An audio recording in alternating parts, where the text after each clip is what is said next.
Appamada and its programs are supported by your generosity, and your generosity and support makes such a difference.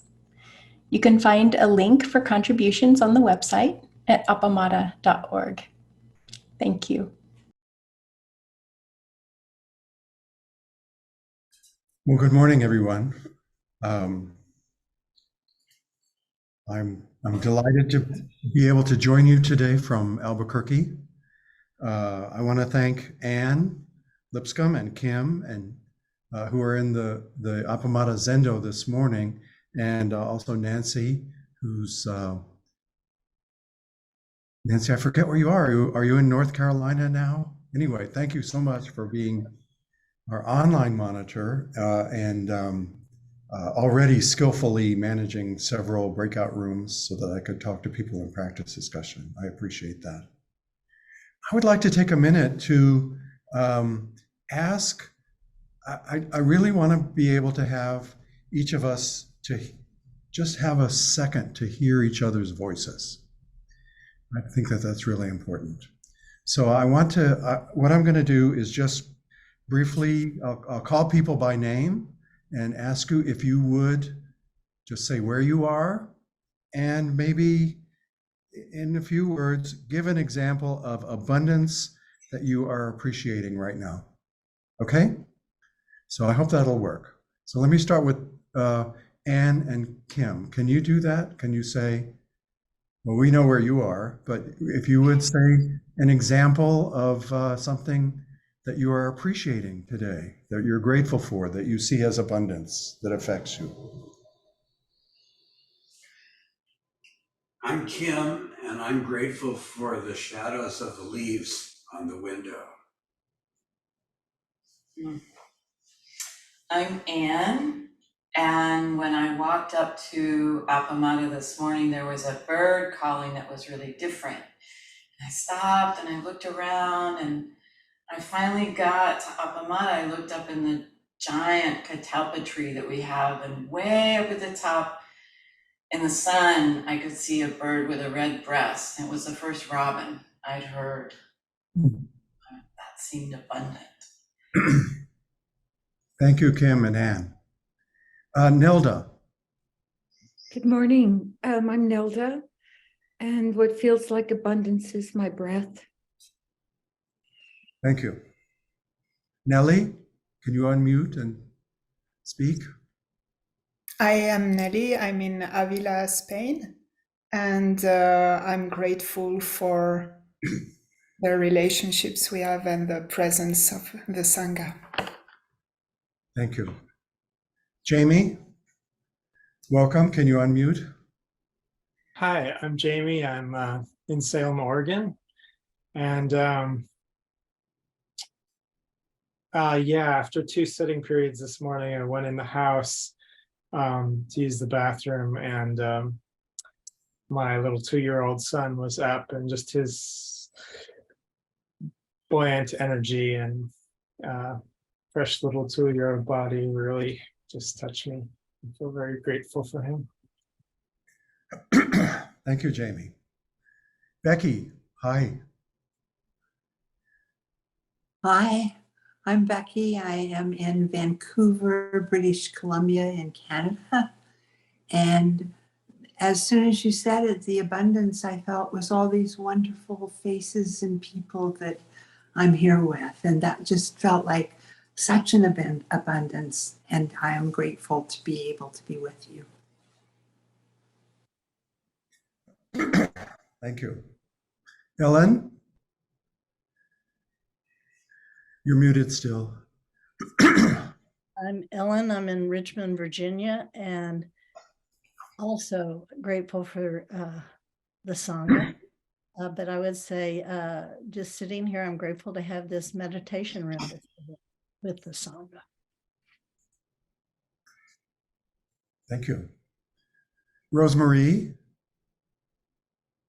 Good morning. I'm Rosemary. I'm in New Jersey, and I'm just feeling an abundance for being alive today. Thank you. Thank you. Bob Withrow, welcome. Good morning, Bob from Austin, Texas. And I too was so grateful to hear the sounds of nature out my back door this morning, and especially the sounds of all the wild birds who were just singing at the top of their lungs. It was beautiful and abundant. Thank you. Thank you, Bob. Joan Mueller, Bill, welcome. You're still muted, Joan. Sorry. There you go. Hello, we're in Austin, Texas. I'm here with my husband, Bill. And we had the pleasure of sitting silently on our couch side by side this morning with nothing to do but just sit there together. My husband's 94 and we appreciate every day. That's what I'm grateful for. Bill, do you want to say something? No, except I'm now more like 97. No, he said nothing except I lied. He thinks he's 97, but he isn't. Thank you. Nancy? Hi, I'm Nancy. I'm in Charlotte, North Carolina. I'm grateful for everything in my life. Yeah, I'm grateful. Charlotte, North Carolina. Claudine, good morning. Morning, Joel. I'm Claudine. I'm in Switzerland. And I am grateful because the sun in the afternoon enters my living room and makes it. The light is such a happiness. Thank you. Lynn, good morning. Good morning. I'm Lynn, and I'm from I live in Wimberley, Texas, which is near Austin. And I just have deep, deep appreciation for this wonderful, wonderful Sangha. And I would like to also appreciate the women and men who brought this discovered this technology so that this worldwide Sangha could be together.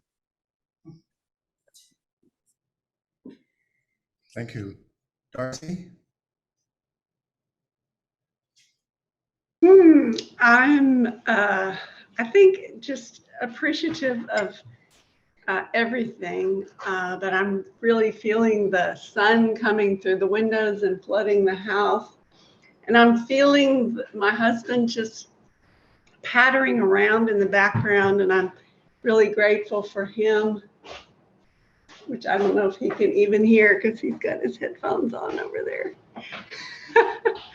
But we're very grateful to have each other, and I'm grateful for all of you.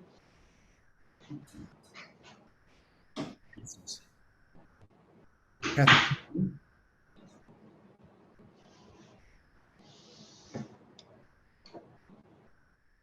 Still muted, Kathy. There you go. I wasn't sure if you called me. Hi, I'm Kathy, and I'm in Austin. And the first thought was, it's just so wonderful to see all of you. And what a gift. So thank you all. Thank you, Kathy. Joan Harmon, hi. Hello. I am in Austin, Texas, and I got in my car to drive over to Apamata. I just got back into town yesterday, and I'm a little off balance, and got in my car to drive to Apamata, and it's the Austin Marathon.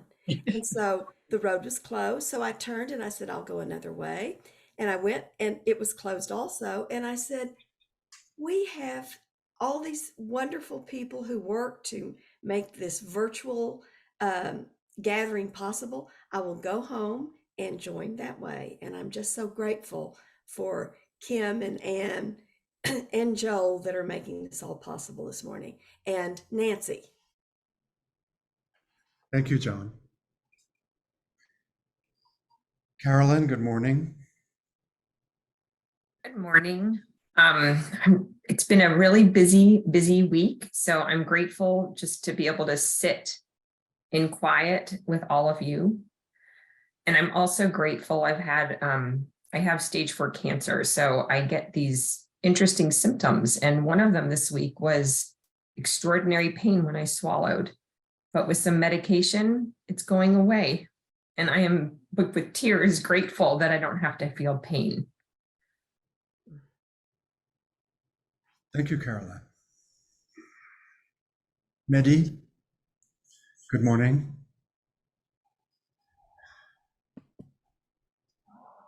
You're still muted, Mehdi. Am I okay? Yes. Yeah, okay. Yeah, I felt I really needed to be in the group and just see, you and others. I'm in Austin and enjoying the quiet and the peaceful nature at this point. The storm has passed, and we have had several good events in the family, wedding and graduation and stuff like that. So it was a busy month, very nice, and I just enjoying coming back. I mean, I'm sorry that we have to do it online, not in person. Anyway, yeah, I appreciate being with you. Thank you. Yeah. Genevieve, welcome. Hi, I'm in Auburn, Maine, and I also feel grateful for the loving abundance of our Sangha. And today is a nice lazy day. I'm feeling gratitude for my supportive neighbors and my cuddly cats. Milen, welcome. Hi, I'm grateful for my mother's life and my pets, and for all of you that mentioned beautiful things this morning. Thank you. Thank you. And Milen, you're in Mexico City, is that not right? Yes, that's correct. Thank you. Thanks for joining us. Anne. Good morning or afternoon, depending on where you are. I'm in Austin, Texas, and I am also grateful for so many of the beautiful things that people have been mentioning, and also in general for Sangha and being here, and also for the Dharma. Thank you, Anne. Olivia, I hope you can hear me. I see your icon, but not you right now. If you're willing to speak, please unmute.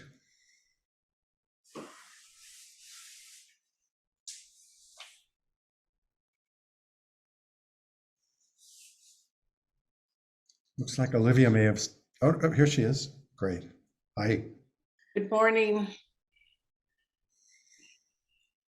So Olivia is in, I know that she's in Albuquerque, not far from me. We haven't gotten together for coffee yet, but we will one day.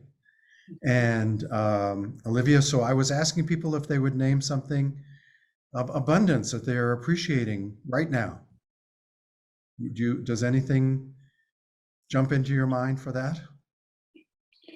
Well, the sunshine in the winter, we have a lot of sunny days.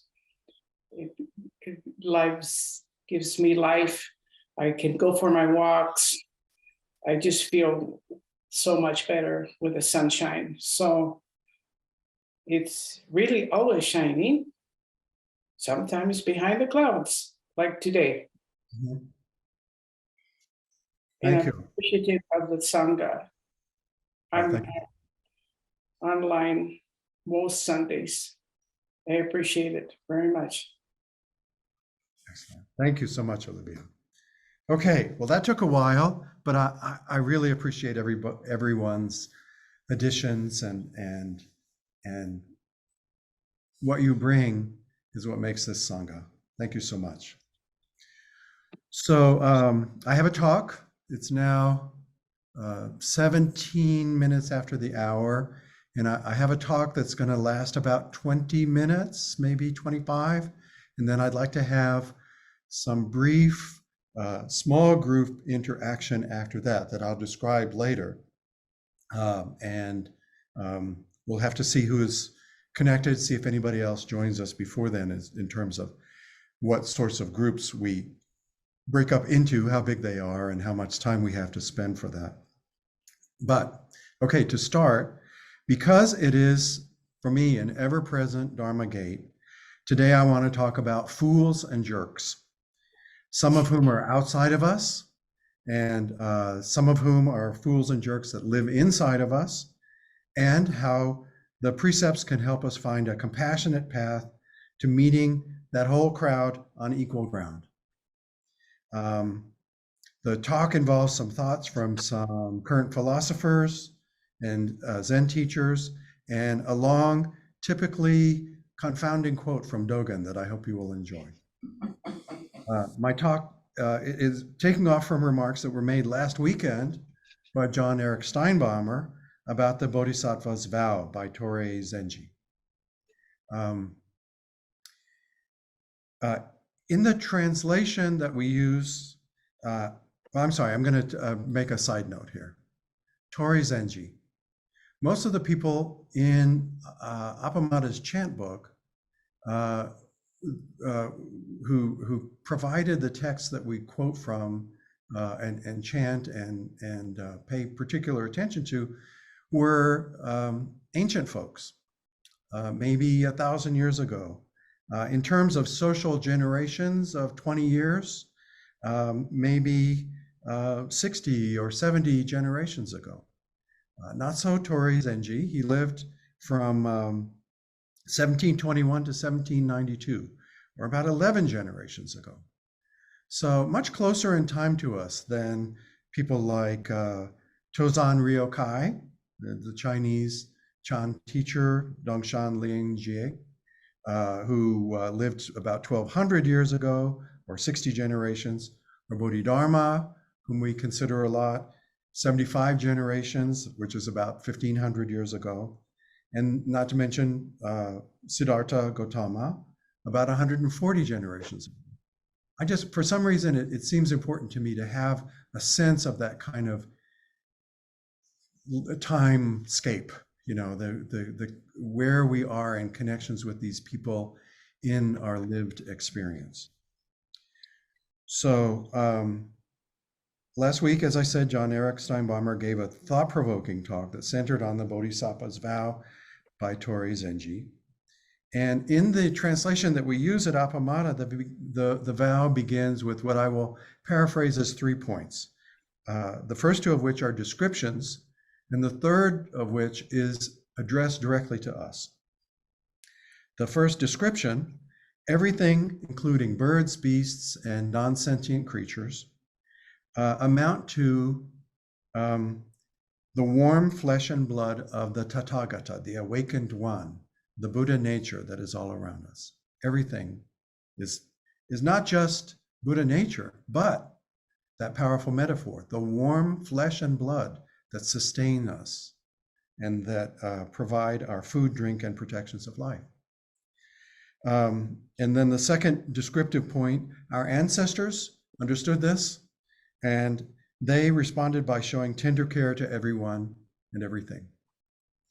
And then the text addresses us directly, making the third point, and in the translations that we use, who can be ungrateful or not respectful, even to senseless things, not to speak of humans, even though they may be fools? Be warm and compassionate toward them. If by any chance they should turn against us, become sworn enemies, and persecute us, we should sincerely bow down with humble language in the reverent understanding that they are the merciful messengers of the awakened one, the Tathagata, who use devices to emancipate us from blind tendencies that are produced and accumulated upon ourselves by our own egoistic delusion and attachment through countless cycles of space and time.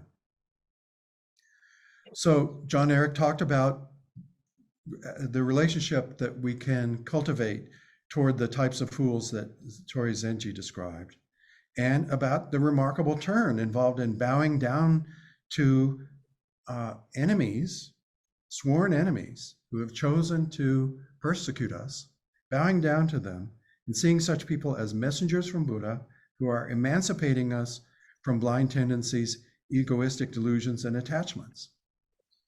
I want to talk some more, drawing from some other sources, about fools, and in other versions of the Bodhisattva vows, there's a kind of a softened tone, speaking of foolish people instead of fools.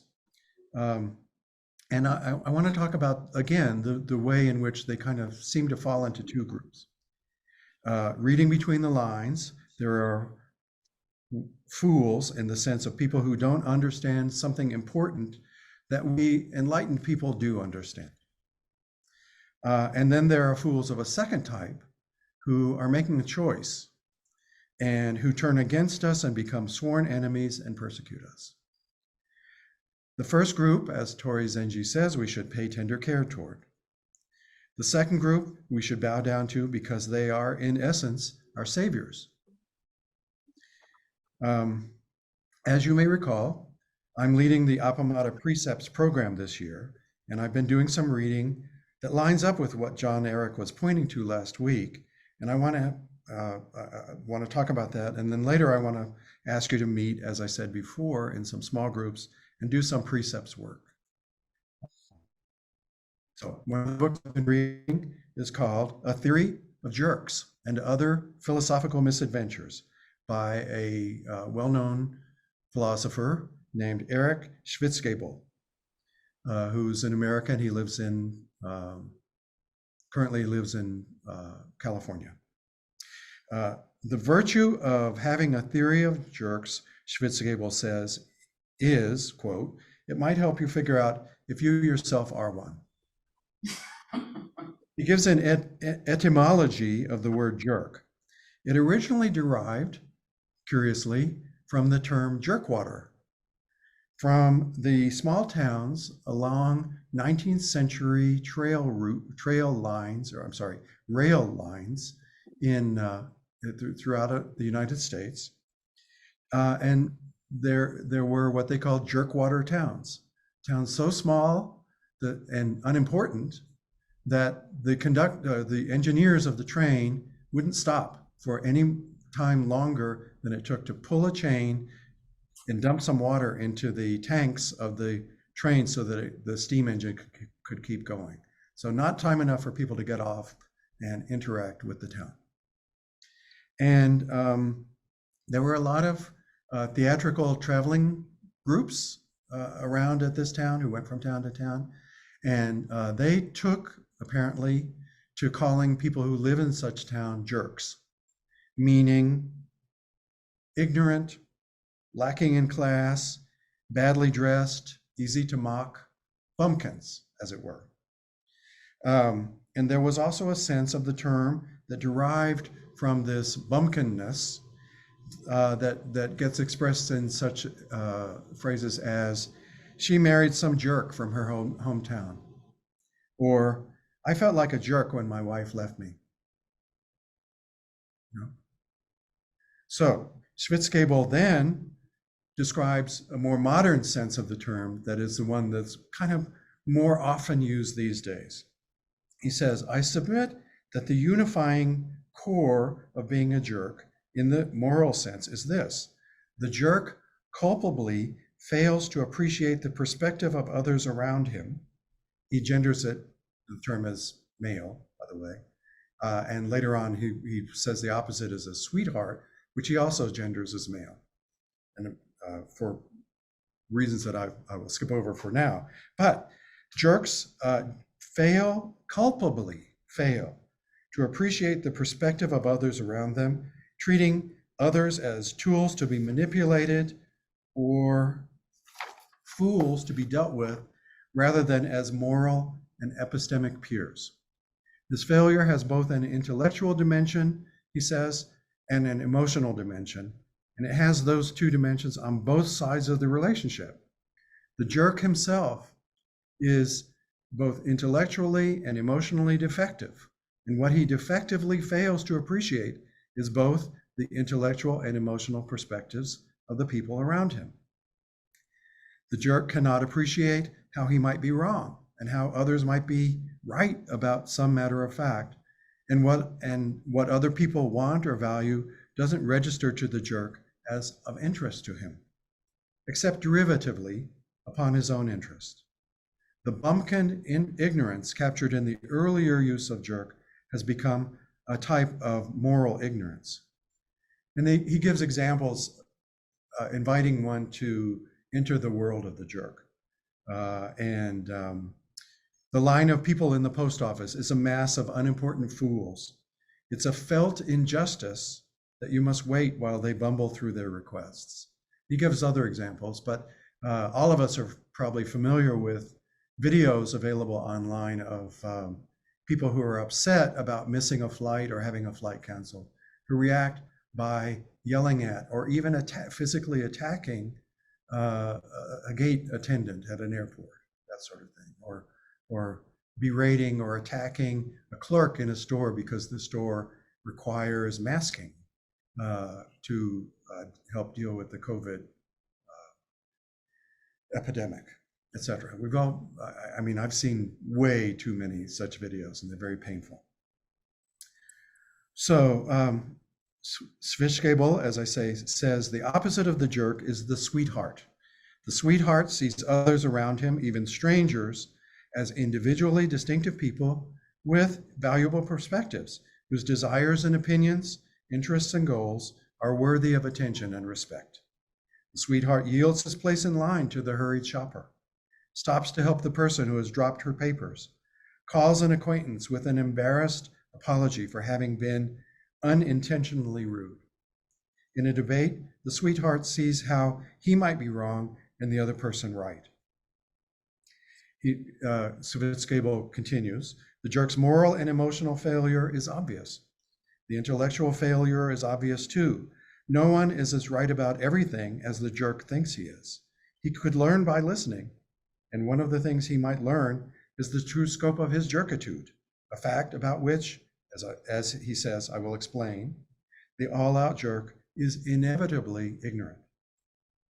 However, he says, no one is a perfect jerk or a perfect sweetheart.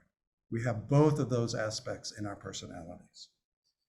Human behavior, of course, varies hugely in context.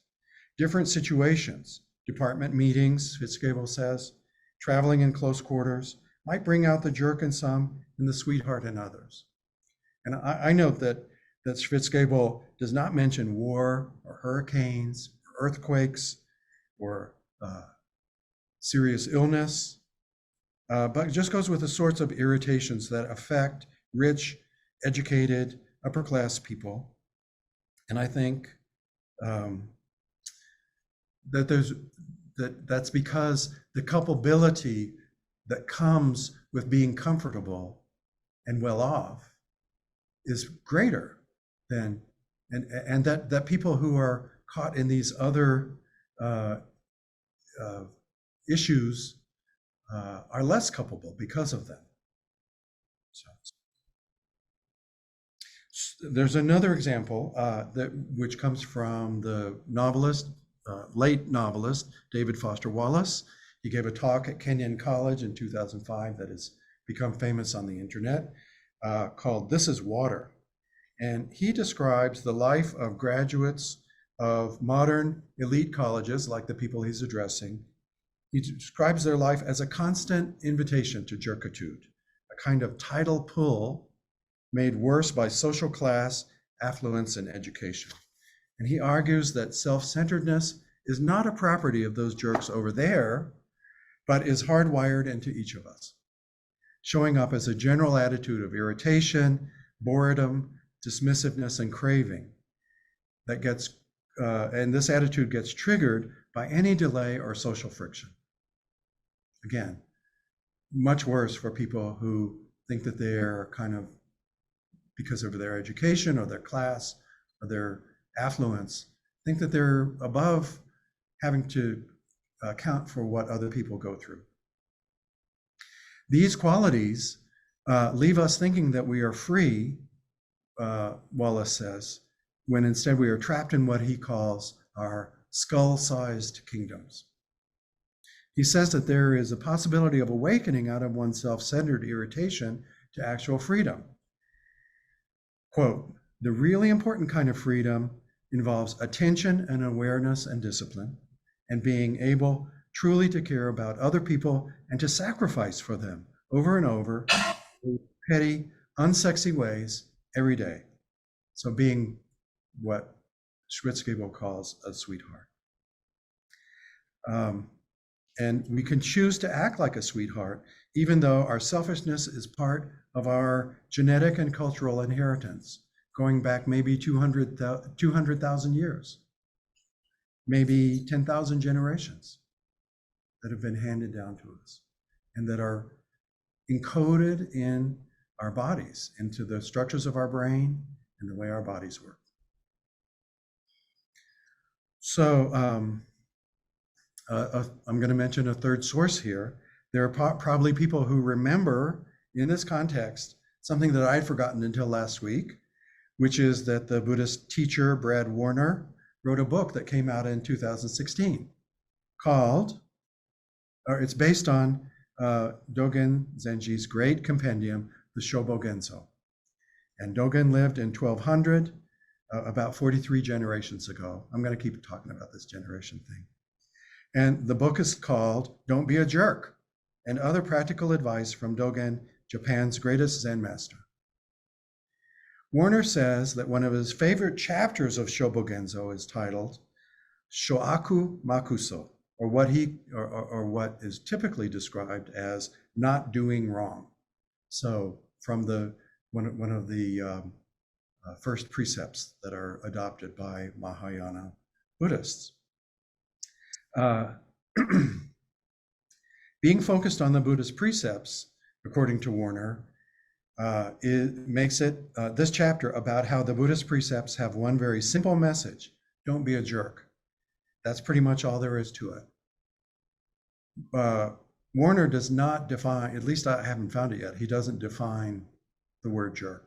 So I'm going with the way that Schwitzgebel has done it in interpreting his words here. Warner continues, ethics and morality are practical matters. People get wrapped up in the words used to describe ethical action, but being ethical is just doing what's right and not doing what's not right. Simple as that. Of course, sometimes it's hard to know what's right.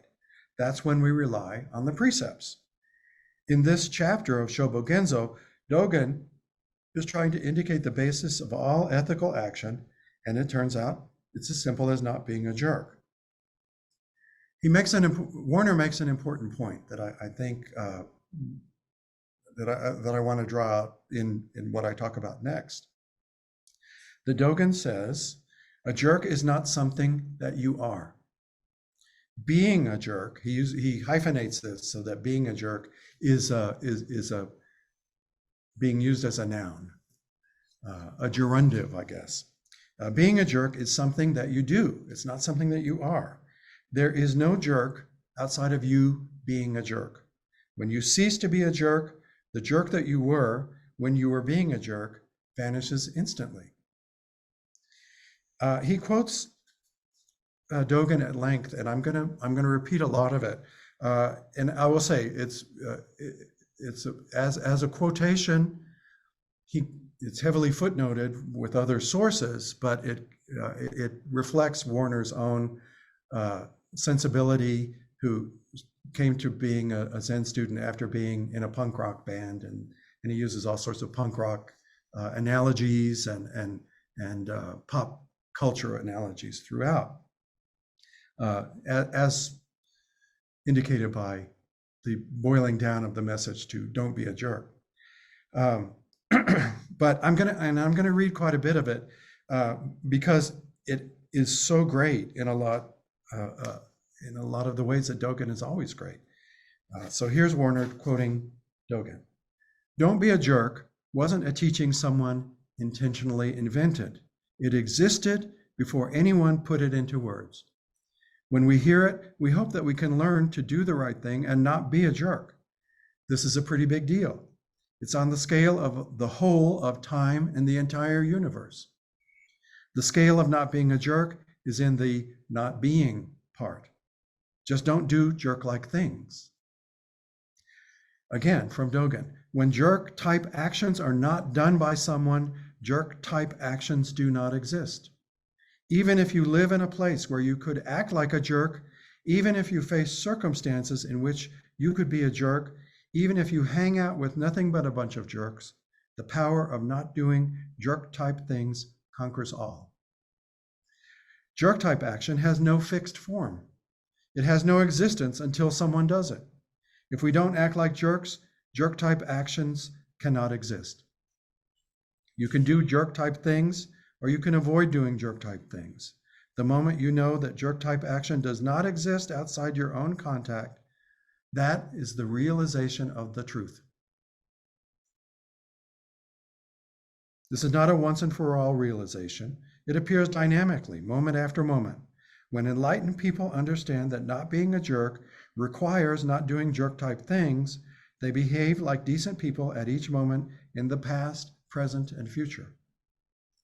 At every moment, no matter what we're doing, we need to understand that not being a jerk is how someone becomes enlightened. This state has always belonged to us. Cause and effect make us act. By not being a jerk now, you create the cause of not being a jerk in the future. Our action is not predestined, nor does it spontaneously occur. By not being a jerk at this very moment, you enact non-jerkness and make it appear in the world.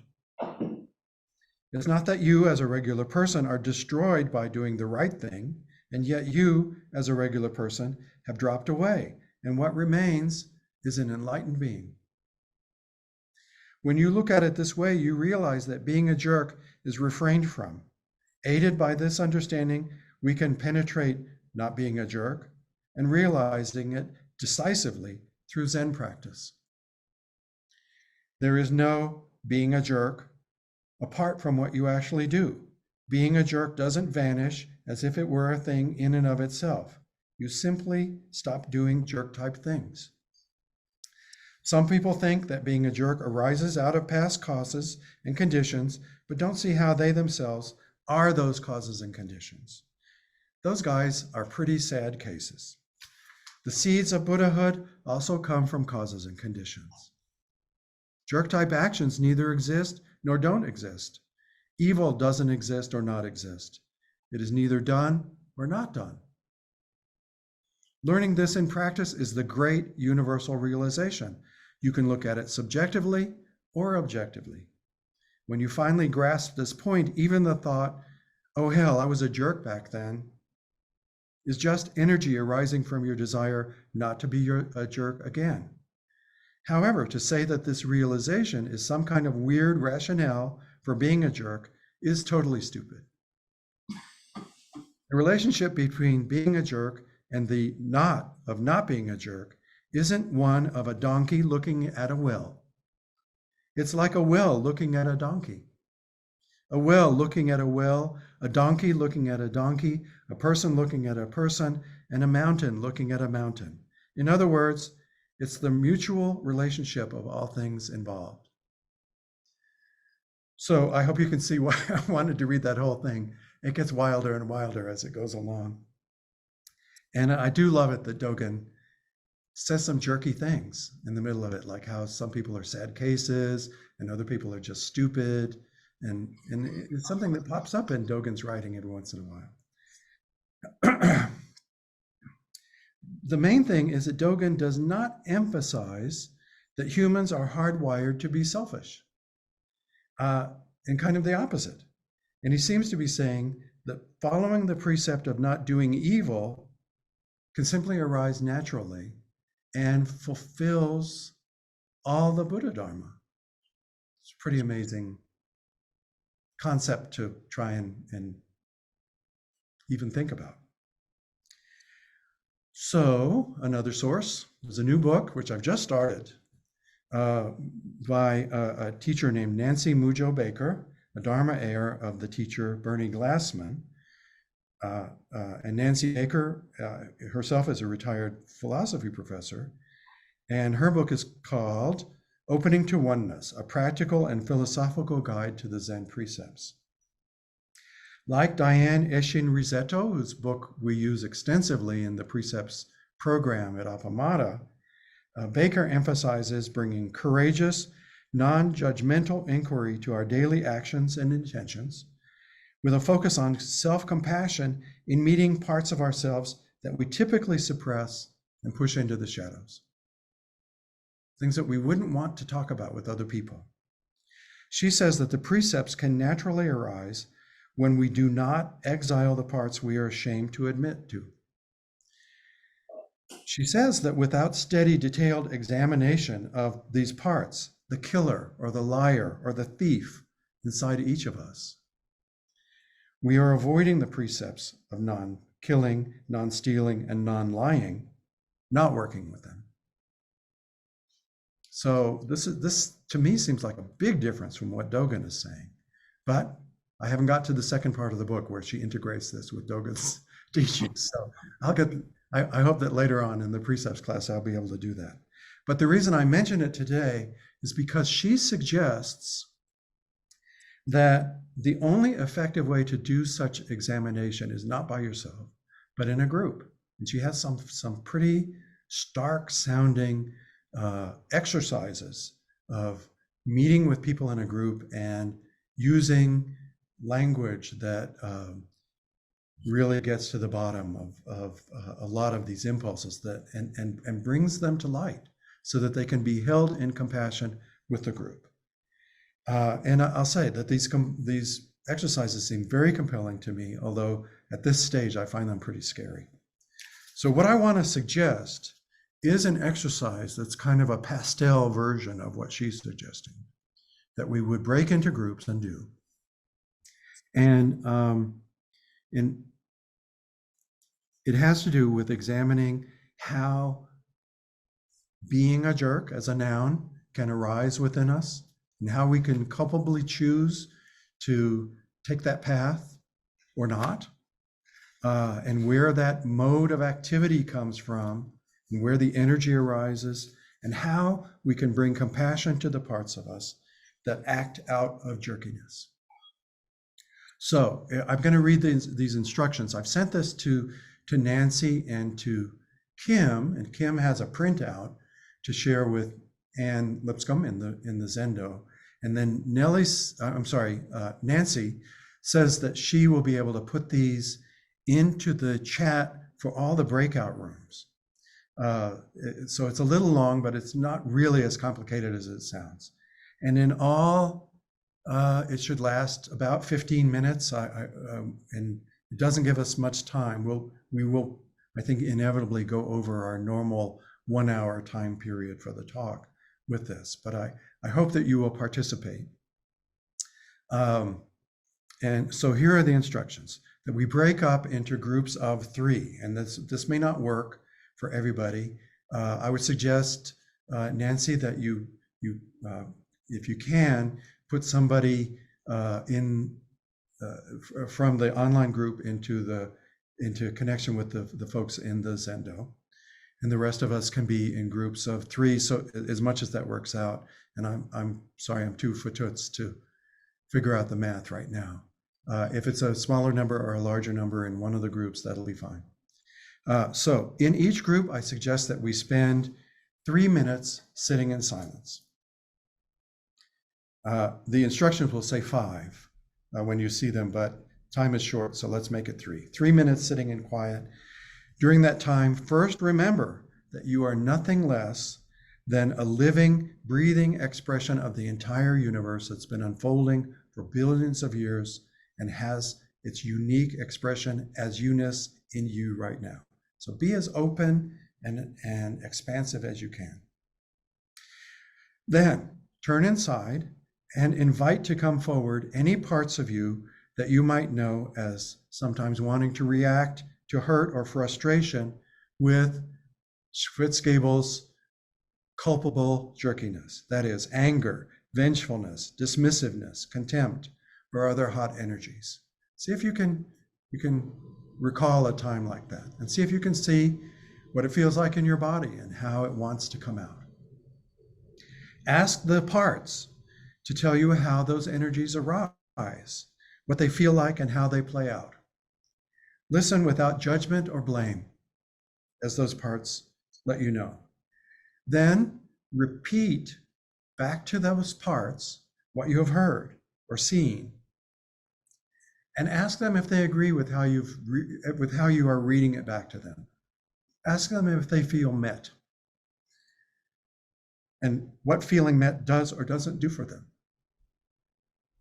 That's an open question, I think. And thank the parts for coming forward. Okay, so that's only 3 minutes. So it's a lot to go through for 3 minutes, and maybe the whole process can't be done in that amount of time, but give it a shot. When the timer rings, I would say each person would have 2 minutes for being held in compassion as the focus of the group, whose other members will remain silent. During that 2 minutes, each person can report on the experience of that interior inquiry, or they can be silent if it seems better. But they will be being held either way in compassion by the members of the group. And you should know that when you were in that space. And then at the end of that period, 2 minutes for each person, so about 6 minutes altogether. Each person can take 1 minute each to reflect on what they have heard from the others or on the experience of holding others in compassion. Or again, you can remain silent for 1 minute per person. So this should work out, after kind of getting situated and choosing a timekeeper and going over the instructions. It should amount to about 15 minutes in all. 3 minutes for sitting together in silence, turning inward toward parts that want to act like a jerk, if they can be contacted. 2 minutes each to share the experience of contacting those parts, or to be silent, being held in compassion, and 1 minute each for sharing or being silent.